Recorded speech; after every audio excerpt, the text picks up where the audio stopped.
Hello, everyone, and welcome to NDARC's weekly webinar. My name is Tom Santo Jr., and I'm a postdoc at NDARC, UNSW Sydney. And I'm delighted to host today's session where we'll have Dr. Stuart Kinner on exploring significant insights from ongoing research relevant to health outcomes and the criminal justice system. But first, of course, I'd like to acknowledge the Bedegal people, who are the traditional custodians of the land from which I'm presenting and the land on which NDARC is situated. I also acknowledge the traditional owners of the country throughout Australia, recognizing that our speakers and the audience join us from various locations today. We pay our respects to elders past and present and extend that respect to any First Nations people here today. So it's my great pleasure to introduce today's speaker, Professor Stuart Kinner. Professor Kinner is a leading expert in health equity at Curtin University in Western Australia and heads the Justice Health Group, which spans Curtin University and the Murdoch Children's Research Institute. With over 300 publications and significant contributions to national and international advisory groups, his research profoundly impacts our understanding of health services and outcomes for people who are in contact with the criminal justice system. Today, Professor Kinner will be sharing ideas from 3 NHMRC-funded cohort studies examining health and health service outcomes for justice-involved populations throughout Australia. And these studies are going to go through some of the health trajectories of adults and youth within the criminal justice system, highlighting the vital role of cross-sectoral data linkage. So Stuart, the floor is now yours. Please turn on your mic and camera when you're ready, and we'll get right to it. Thank you. Thanks, Tom, and thank you for the opportunity to speak today. Before starting, I also just want to acknowledge the traditional custodians of the lands that we're meeting on. I'm on Whadjuk Noongar Boodja over in Perth in Western Australia, and I want to pay respects to elders past and present, as well as to any Aboriginal and Torres Strait Islander people in the webinar today. And particularly, I want to pay respect to the important leadership role that Australia's First Nations people have had in redressing the issues related to the health and well-being of people who experience incarceration. It's a series of challenges for which the leadership from First Nations people is essential. Before starting, I also just want to acknowledge that I'm presenting a body of work from our group, most certainly not just my work, and I'll try to give a shout out as much as possible to colleagues and members of our group who've been involved in this work as we go through, but I'm very fortunate to be leading this group and most certainly not taking credit for all of the work that I'm going to share with you now. What I want to do is basically take you on a bit of a show and tell through some cross-sectoral data linkage studies that our group is involved in and use that as an opportunity to tease out why it matters, why it's challenging, but why it's worth doing nevertheless. I'm going to try to do that in about 30-35 minutes so that we have some time for discussion at the end. And to that end, I'm just going to speak very quickly if I can. So firstly, for anybody who hasn't come across it, I would encourage you to check out the Inclusion Health series that was published in The Lancet about 5-6 years ago now, and particularly this paper by Bob Aldridge and others on morbidity and mortality in socially excluded people. It's a terrific read, and there's a quote here just pointing out a key conclusion from the paper, which is that the extreme burden of disease experienced by inclusion health populations, that is, people who are socially excluded in one way or another, demands a cross-sectoral response. And to get a cross-sectoral response, they go on in the paper to talk about the importance of cross-sectoral data linkage as a way of understanding the health trajectories of people who experience social exclusion. So I think there's growing recognition that cross-sectoral data linkage, which I'll talk about more in a moment, is really central to achieving meaningful gains in the health and well-being of socially excluded people. Lindsay Pearson, our group a couple of years ago, wrote this terrific paper on what is cross-sectoral data linkage, why is it important, and what are some of the challenges and opportunities in this approach to research in general.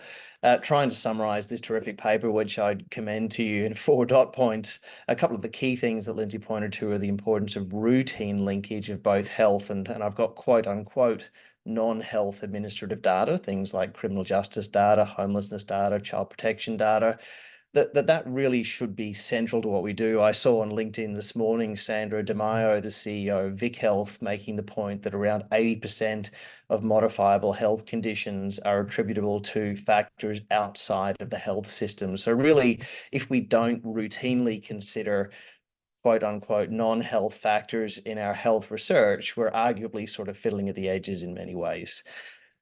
So the other thing that Lindsay pointed to is the crucial importance of cross-sectoral data linkage to understanding health inequities, and as I've said, social determinants of health. Importantly, when we're thinking about cross-sectoral data linkage to inform cross-sectoral responses, it necessitates cross-sectoral responses. So one of the challenges and opportunities in this space is to derive recommendations for policy reform for service delivery that necessitate cross-sectoral coordination. It's always difficult. We all know how hard it's been to try to get mental health and drug and alcohol services to coordinate, but that's the place we're in. That's the space we're in. And of course, cross-sectoral data linkage is particularly valuable for research on socially excluded populations for a number of reasons. Importantly, from a methodological perspective, because it eliminates selection bias. It means that you're not getting some atypical subset of people who are socially excluded. It gives you very large sample sizes often. And critically, when we're doing longitudinal studies following people over time, cross-sectoral data linkage is important because we get effectively near zero attrition. In other words, we follow everybody up over time rather than often is the case with survey-based studies, losing the most unwell and the most marginalized. So I may be preaching to the converted here, but I think it's really important to articulate these benefits. Despite that, the most recent data we have, as you can see here from 2017, the evidence suggests that despite the use of data linkage as a method in Australia increasing quite substantially, use of cross-sectoral data linkage is still very much the exception rather than the rule. And as I've said, there's a bit of a contrast here between the evidence about where the burden lies and where the policy levers for change may sit versus the research that we're doing. So we really need to do more of this. So what I'm going to do now is very quickly try to share with you 4 attempts in our group to do more of this. And really just as an opportunity to share what we've been doing and some of the challenges we've encountered and how we've resolved them, and hopefully as a platform for some discussion if I can speak quickly enough and get through this in time. So the first one here is the Health After Release from Prison HARP4 study. You'll discover in the process of this that I'm very bad at coming up with acronyms for studies. It's called HARP4 simply because it's in 4 jurisdictions. So the short version of the story is this, and it is a long story that started in around 2006 when we got funding from NHMRC for a randomized trial to improve access to healthcare for people released from prisons in Queensland. The short version is that we did a survey, quite a detailed survey, and pulled, with consent, medical records in prison for people who were about to be released from prison. So we recruited around 1,300 people who were about to be released from prison, did surveys. We also did surveys in the community, but I won't talk about those more here. And then with additional NHMRC funding, we overlaid that with retrospective and prospective linkage with health and correctional records. And this was really our first foray into using these methods to understand the health trajectories of people exposed to the criminal justice system. One important factor in this study is that we very intentionally went for a representative sample rather than a selected sample. We didn't select, for example, people with an opioid use disorder, people with a mental illness, people with hepatitis C. This was, and we were able to verify this, a representative sample of people being released from prisons in Queensland, with the notable exception that we intentionally oversampled women who are too often, unfortunately, excluded from this sort of research. We then got some additional NHMRC funding to replicate the core elements of this study in Western Australia. Again, we did baseline interviews and medical record abstraction for just under 1,400 people just about to be released from prisons in Western Australia. And Craig Cumming and Jesse Young in WA, along with David Preen, were central to that. And again, we then overlaid that with retrospective and prospective data linkage.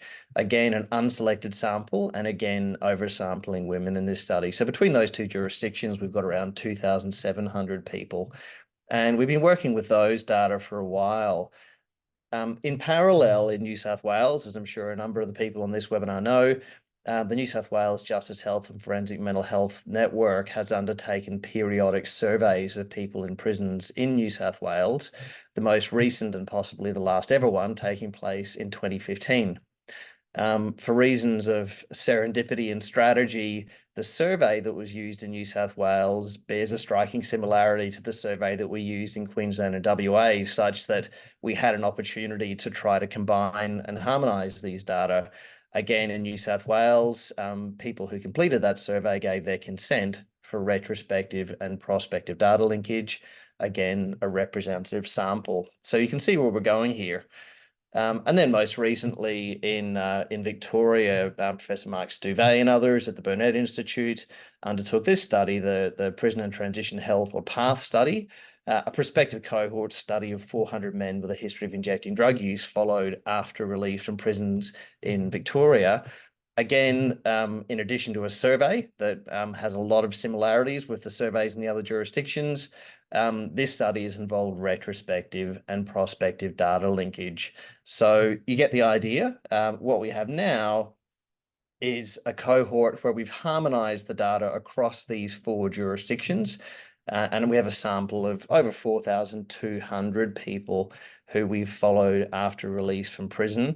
And it really is probably by an order of magnitude the largest and richest prospective cohort study of health outcomes after incarceration anywhere in the world. We have a cohort of over 1,500 Aboriginal and Torres Strait Islander people, over 900 women followed from release from prison.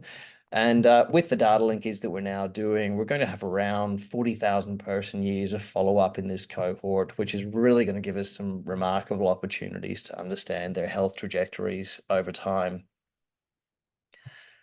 I don't expect you to look at this in detail. I just wanted to share with you, this is one of the tables we included in the funding application for this project, just demonstrating the capacity to harmonise the survey data across the different jurisdictions. So SR is self-report, PR prison records, LD linked data. And so what we did in order to demonstrate the feasibility of harmonising these cohorts was to map what domains were being measured and how in each jurisdiction. So it's messy and it's complex, but what we are pleased to be able to demonstrate is that there is a lot of overlap in the data that are being collected across those jurisdictions. So this is also messy, but we'll just give you a bit of a sense. And so thanks to Lindsay Pierce for putting this slide together. This is a bit of a sense of the data we have on a timeline. The Moroni, I guess, dark reddy kind of bars are the years in which we did the baseline surveys in each of those jurisdictions. The dark blue is the existing linked data that we have in each of those jurisdictions. And the light blue is the additional linked data that we're obtaining right now in the process of undertaking this additional expansion and harmonization of the cohort. So suffice to say that it's complex and it's messy, but we are really in a position now of being on the cusp of having some really quite extraordinary data to understand people's health trajectories with some opportunities for generalizability over time and over place with data that span the vast majority of people who experience incarceration in Australia. So, of course, these studies are not without challenges. I just wanted to share with you a couple of the key challenges we've encountered with the HARP4 study. Probably the most obvious one is the challenges of harmonizing the baseline survey data retrospectively. So, we may have measured housing status with one type of question in one cohort, in a different way in another cohort. And the nature of data harmonization is that you end up with lowest common denominators. So in other words, you may have very rich characterization of housing status or sexual risk behavior or something in one cohort, but to harmonize, you need to harmonize according to the least granular information. So that's just a limitation of that sort of harmonization. Probably the biggest hurdle for us has been the numerous overlapping ethics and data custodian approvals and the challenges that we've had in getting approval from ethics committees and data custodians, not least because of the complexity of explaining what we're doing. And I think we've had a number of times where we've had to reiterate and re-explain on a number of occasions what this study is, because ethics committees just haven't really encountered this kind of study design very often. And again, a huge shout out to Lindsay Pierce, who is our ethics champion extraordinaire, who's been central to doing that. Now that we're starting to collate the administrative data that are linked for these cohorts, there are some additional issues arising, and I'm sure there are people on this webinar who've encountered those issues to do with costs for data storage and access. The linked data and the harmonized baseline data are going to sit together on SURE, the Secure Unified Research Environment, which is expensive, which is slower to use, which is a very important tool for protecting data privacy, but it does come with cost implications, and because of the slower processes, additional substantial cost implications in terms of staff time. It's also a complex project in terms of project governance, because there are a lot of people who have a level of ownership of these data. We have multiple data custodians in every jurisdiction who own some of the administrative data. We have multiple researchers who own the survey data in each jurisdiction, and then the investigators on the project that's bringing it all together who have some sense of ownership of the overall cohort. So it's complex and it's messy.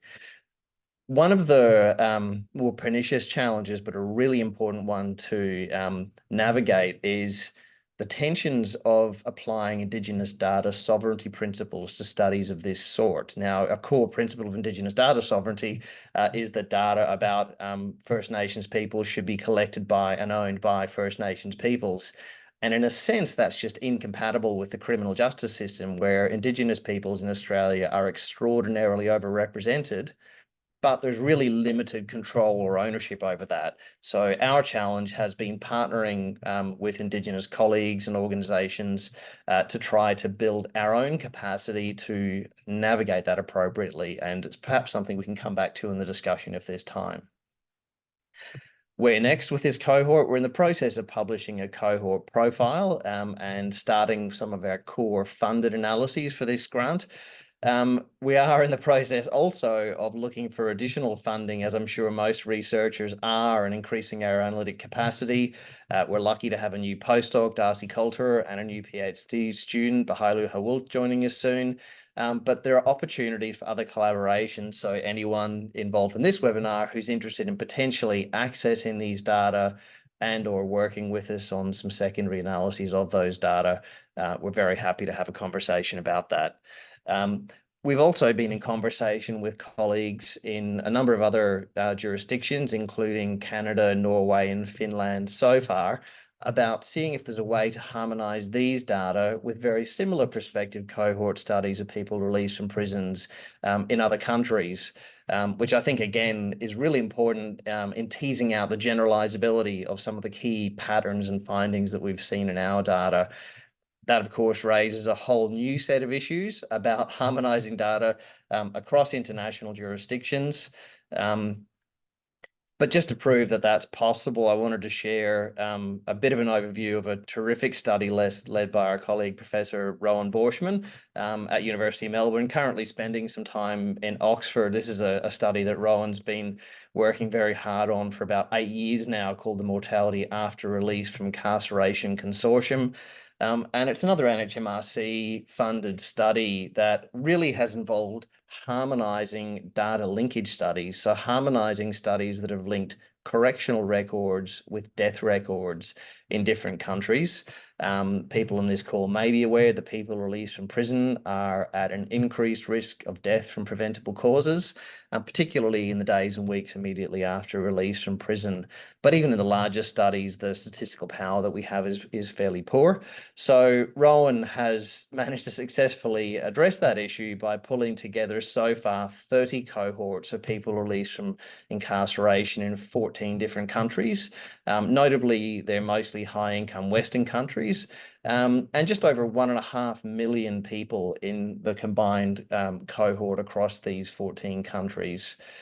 Around 85,000 deaths, typically ascertained from linkage with a state or national death register.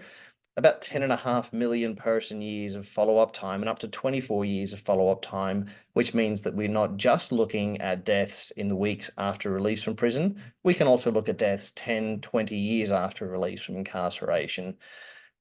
This too is a complicated beast with more than 70 named collaborators in 15 countries and counting. And as you can see there, from quite a diversity of countries, again, skewed towards high-income Western countries that have the capacity for this sort of data linkage, but we're very keen to try to expand that in future.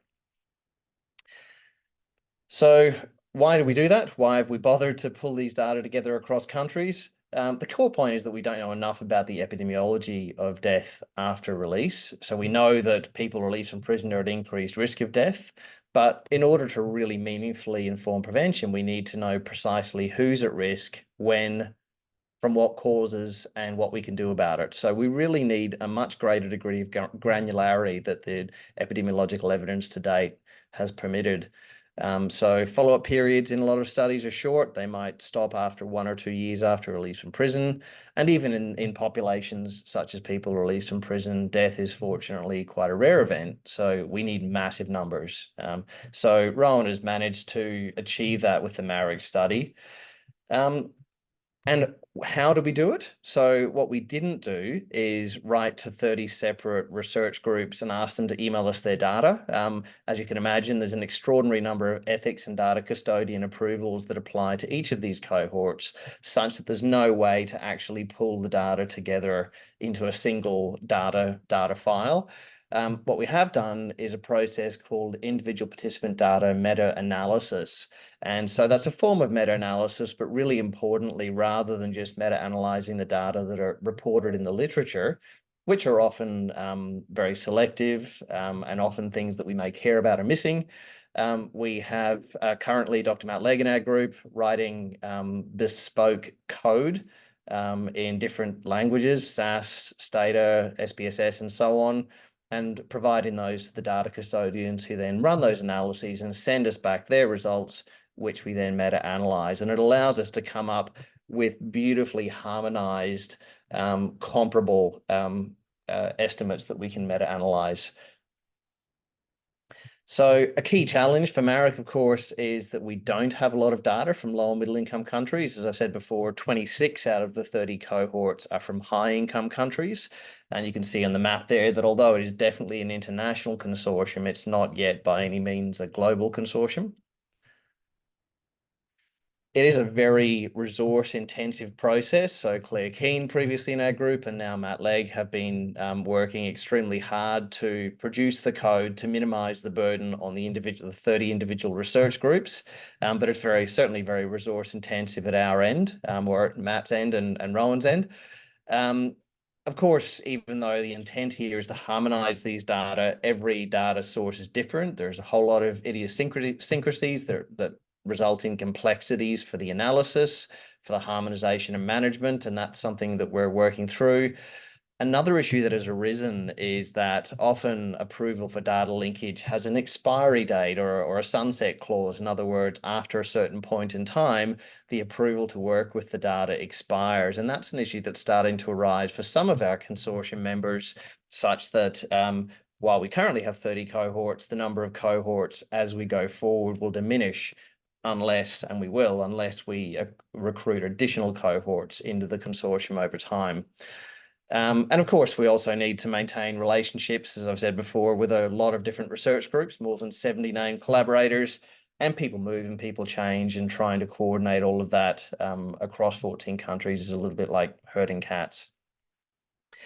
We're next with the MARIC consortium. The plan is to secure funding to expand the consortium, more countries, more cohorts, and importantly to include youth justice, which I'll speak about more in a moment. And also potentially working from just pulling together existing cohorts and complaining about the lack of data in low and middle income countries. We're very interested in working with low and middle income countries to try to build their capacity for this sort of data linkage. That's obviously a long-term and aspirational goal, but a very important one nonetheless. I am very pleased, though, to share this fantastic paper that Rowan published in The Lancet only a couple of weeks ago now, which is really the headline paper from the MARIC consortium. This was a overnight success that took 8 years for Rowan to pull together, and it really does provide unprecedented granularity and detail about patterns of mortality in people released from prisons. Importantly, both documenting consistencies in those patterns across countries and identifying important differences in those patterns between countries. And one of the many messages that emerges from this research is that it's not good enough to take either old data or data from another country or jurisdiction and assume that it will apply to your jurisdiction. Localized, routine monitoring mortality after release from incarceration is essential.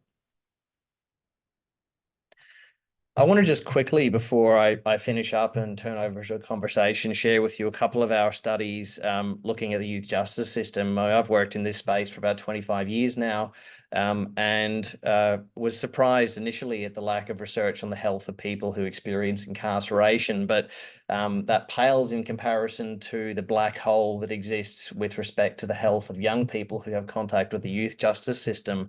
So our group has been trying quite hard to try to fill that evidence gap, to try to generate some high quality evidence about health outcomes for young people who have contact with the youth justice system. And there are two studies I want to quickly share with you. The first one is a study in Queensland looking at mortality in young people who've had contact with the youth justice system.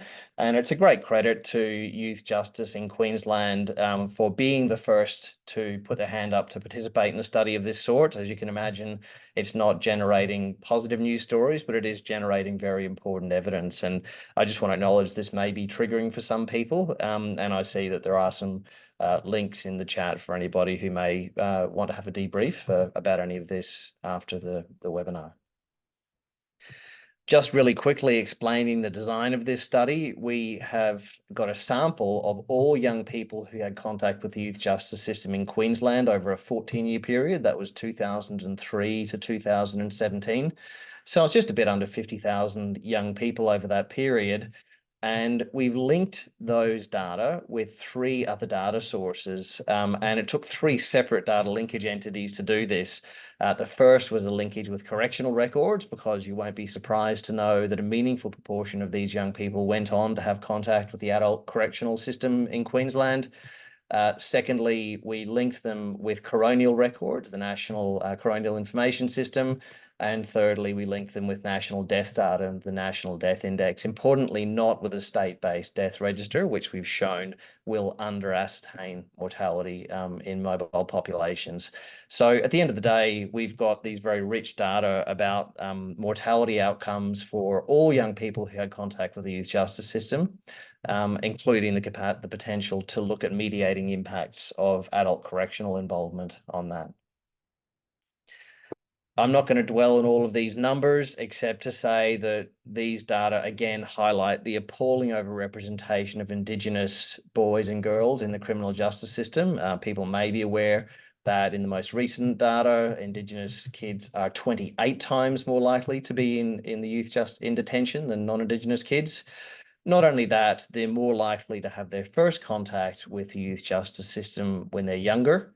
They're more likely to proceed to a period of detention and more likely to go on to prison as an adult. So it really is a stark reminder about the structural racism that's perpetuating some of the health gaps that we really like to rectify. And so not good enough, obviously.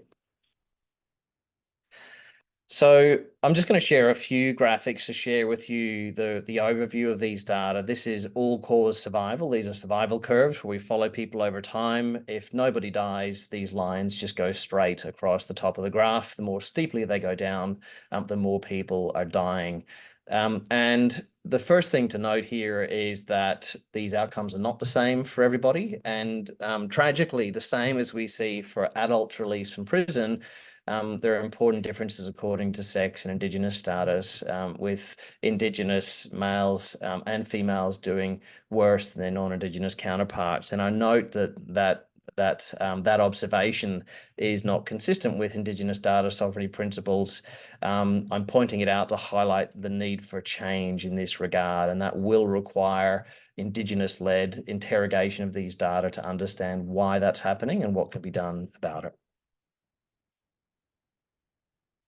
So this is a graph just showing the all-cause mortality rate, how quickly these young people are dying after contact with the youth justice system. And you can see it varies for different groups. These raw numbers will probably not mean a great deal to different people. The takeaway message here is that the raw rates of death are different for different groups. I want to contrast that with this, which is a plot of those same groups, but now looking at the standardized mortality ratio. In other words, how much more likely are they to die than other young people of the same age and sex in the community? Across this whole cohort, these young people were dying at a rate more than 4 times what you would expect. And that elevation in risk of death was also differentially distributed and was highest for Indigenous girls, who are more than 7 times more likely than other young girls in the community in Queensland to die during this study. One of the other things that we did in this study that's a bit atypical is that we didn't just look at young people who were in detention. And in fact, we didn't even just look at young people who were serving supervision orders in the community. We also looked at young people who had been charged with an offence and then never proceeded on to any further contact with the youth justice system, never convicted or anything, never sentenced to any kind of order. And in fact, 58% of this cohort is young people who only ever were charged with an offence. Really importantly, what we found is that the rate of mortality differed according to their level of penetration into the youth justice system. So the highest rate of mortality was seen in young people who had spent some time in youth detention, with a rate of death more than 6 times what you would expect. Young people who'd only ever served an order in the community, never been in detention, still had a rate of death more than 4 times what it should be. And young people who had only been charged with an offence, just bounced off the edge of the youth justice system, still had a rate of death more than 3 times, 3.5 times that of their age and sex match peers in the community. This is really important because it's a reminder that as we attempt, except in Queensland, where they don't anymore, to implement a notion of detention as a sanction of last resort, we need to be mindful that ending detention, for example, through raising the age, is a necessary but not sufficient condition for achieving better outcomes for these young people. As you can see here, the 58% of this cohort that never had any meaningful contact with the youth justice system anyway, were still dying at a rate more than 3 times higher than they should be.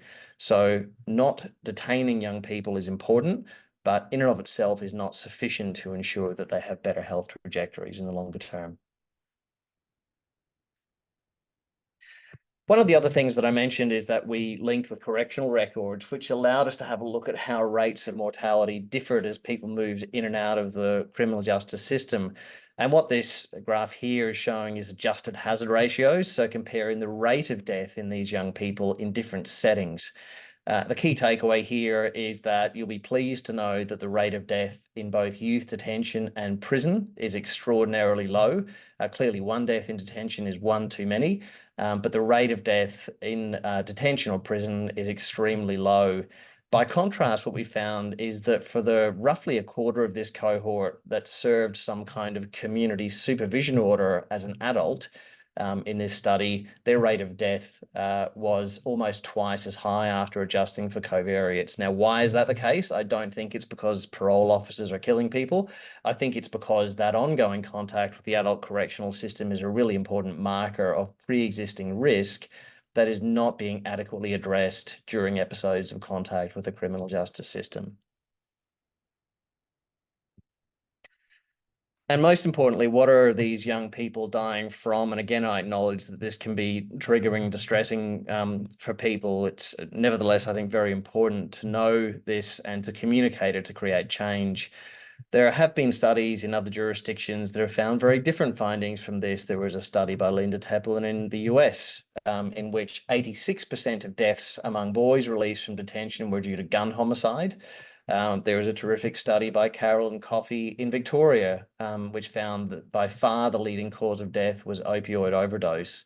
That is not what we found in this study. In fact, the leading cause of death was suicide. So 1/3 of all deaths in these young people were due to suicide. Other leading causes, you can see accidental drug deaths playing a very substantial role for non-Indigenous young people, less so for Indigenous young people.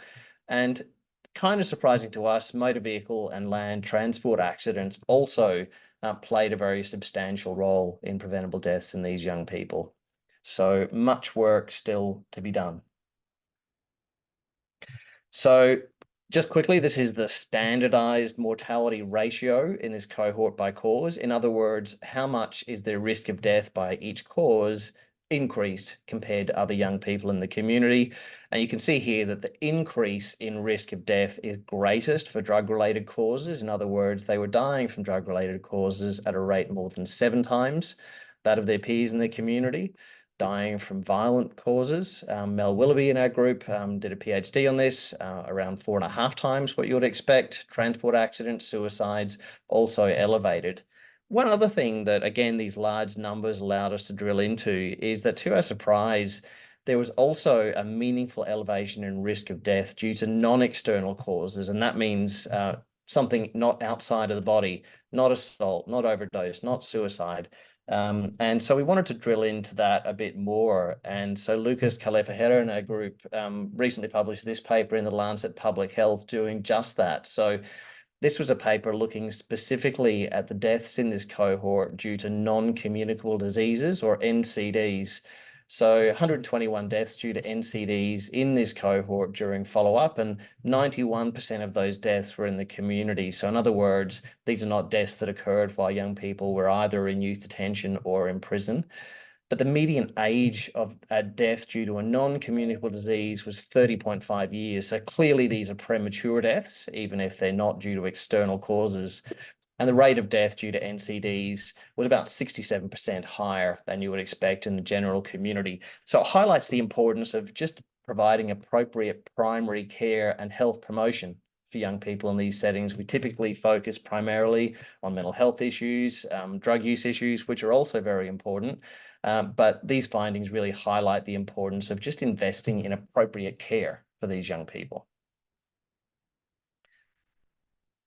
So just quickly before I finish, I want to share another study where we don't have any findings yet, but we're on the cusp of having those findings. And really this second study was our effort to answer the question of what is in this black box between contact with the criminal justice system and death. There have been studies of people released from prison and now people released from youth detention showing that their rate of death is increased.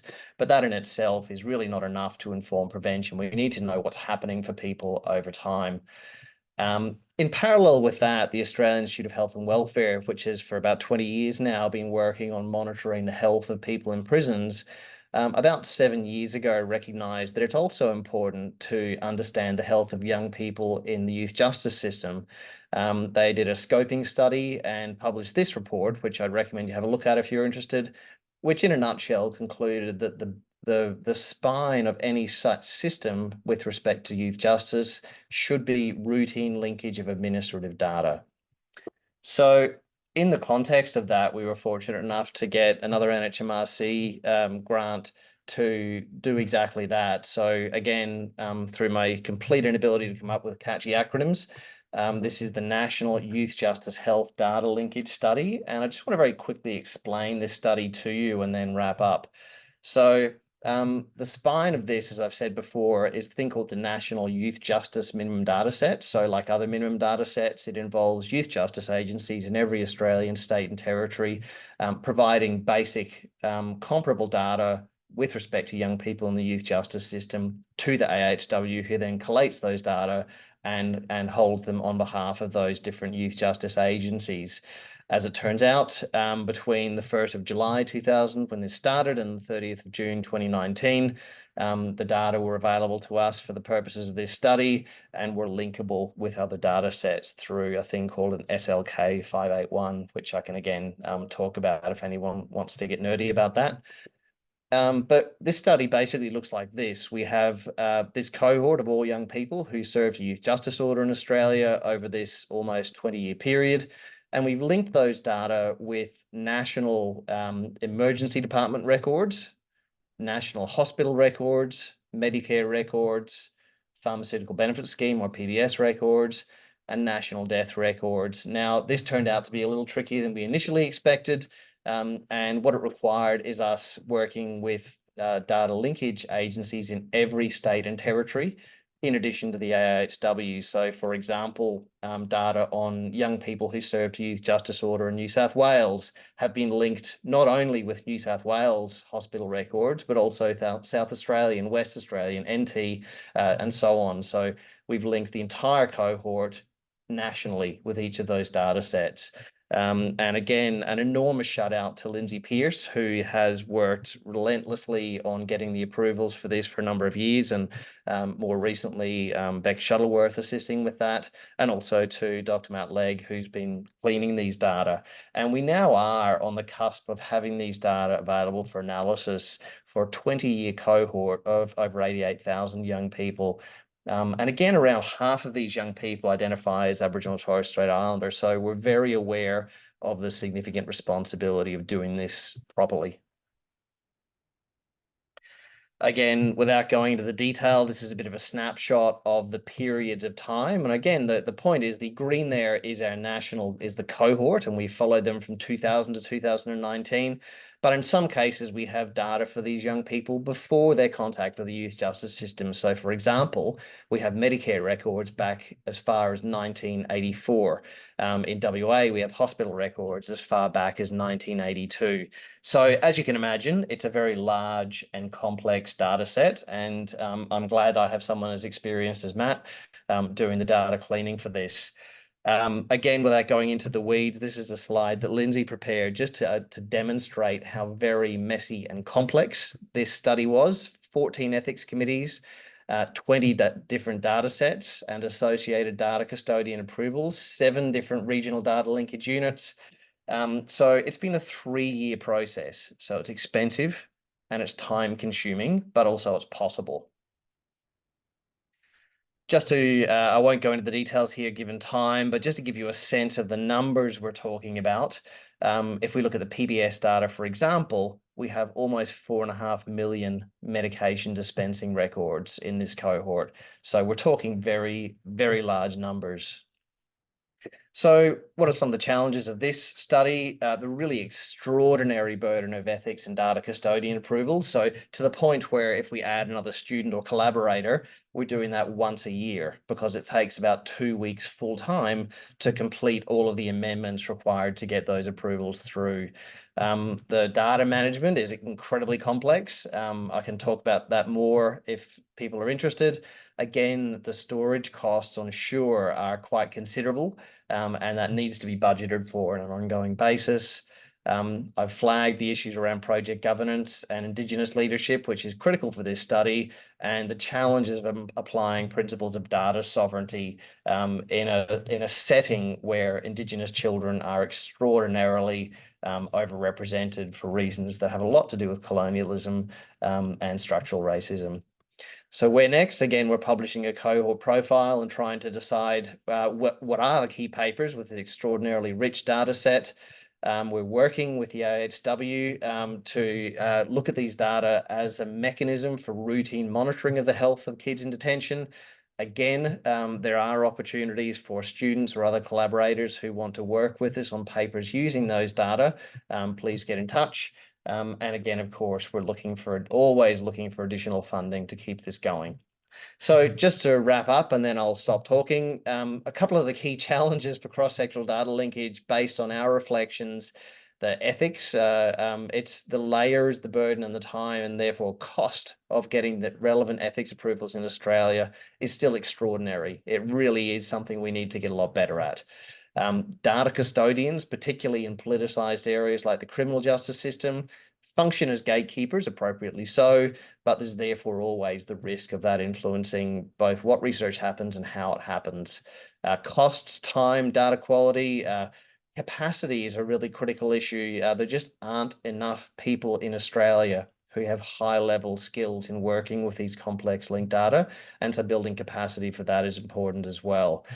there are some key opportunities. We do have, at least in Australia, national infrastructure for data linkage. So as unwieldy and painful as it is, at least we can do it. And when we go to places like the US, we find that they're very envious of our capacity to do studies of this sort.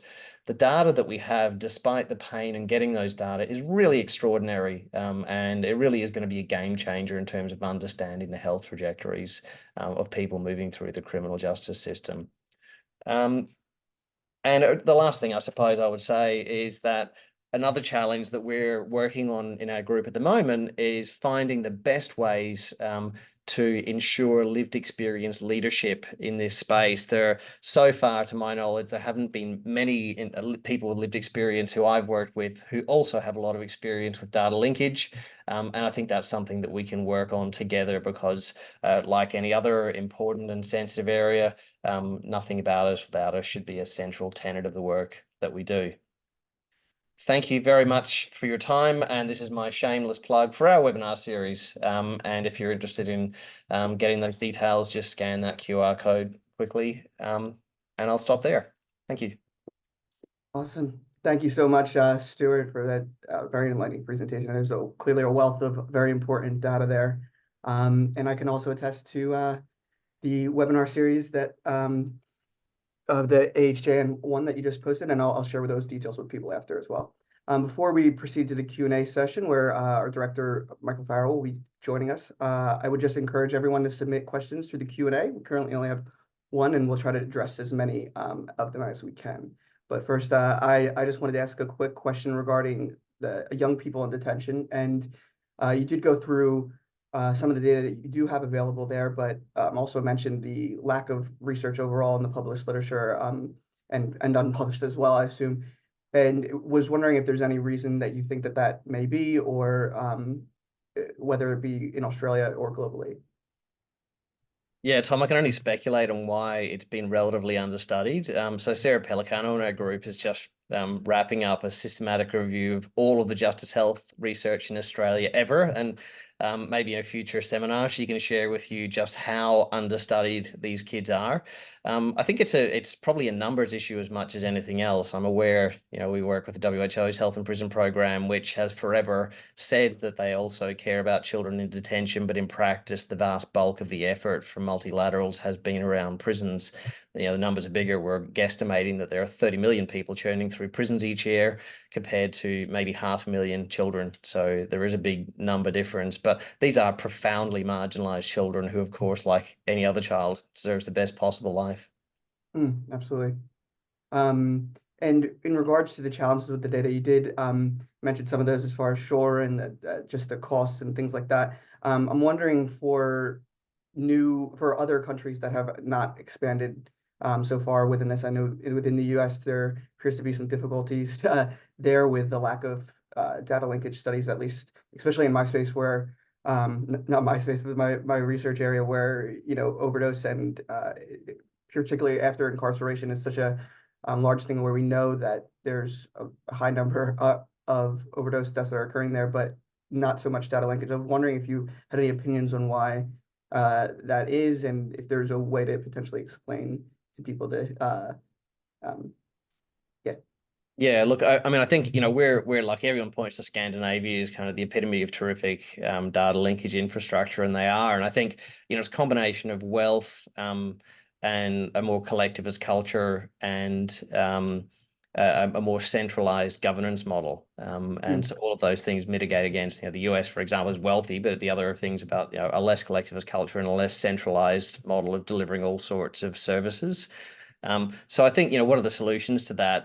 None of them are simple, but I think one thing that we can do, and the Murdoch study that Rowan Borschman leads is a really good example. Yeah, often in this space in Australia, people will say, look what they do in Norway or Denmark, and people say, well, that's lovely, but this is, this ain't Scandinavia, this is Australia. So to the extent that we can show that some of the key patterns, the key health related patterns are in fact very similar between Scandinavian countries and Australia and Rwanda and Thailand, and indeed they are. It really demonstrates the relevance of the evidence from those countries to our country, even though we also need our own local evidence. I think we can use the evidence that we do have to push back against the assertion that none of that's relevant here. Yeah, absolutely. Michael, did you have any insights of that regarding to data linkage or research in prisons globally or outside of Australia, just as from your experience? I didn't quite catch the beginning of that question. Sorry, just your insights from doing work related to prisons outside of Australia, and any difficulties or Yeah, challenges. look, well, first of all, thank you, Stuart, for, what is an example of patience and forbearance in relation to, we know how long it takes to pull some of these data sets together. And it's a remarkable achievement, and we look forward to a lot of the good studies that can be harvested out of this. And I think one of the issues, just as you were talking, I'm thinking, is it is a complicated thing when you go across the different countries and jurisdictions, that how systems are organized and what is done is incredibly varied. And it's actually true within countries too. When you start looking and putting people, you see there's we say in the UK, in the work we did, there's about 15 different categories of prisons, and you're really mixing them together. But it is what you point out, and what we've consistently pointed out, is the gross overrepresentation of morbidity and mortality, the very high concentration of substance use, mental health, etc.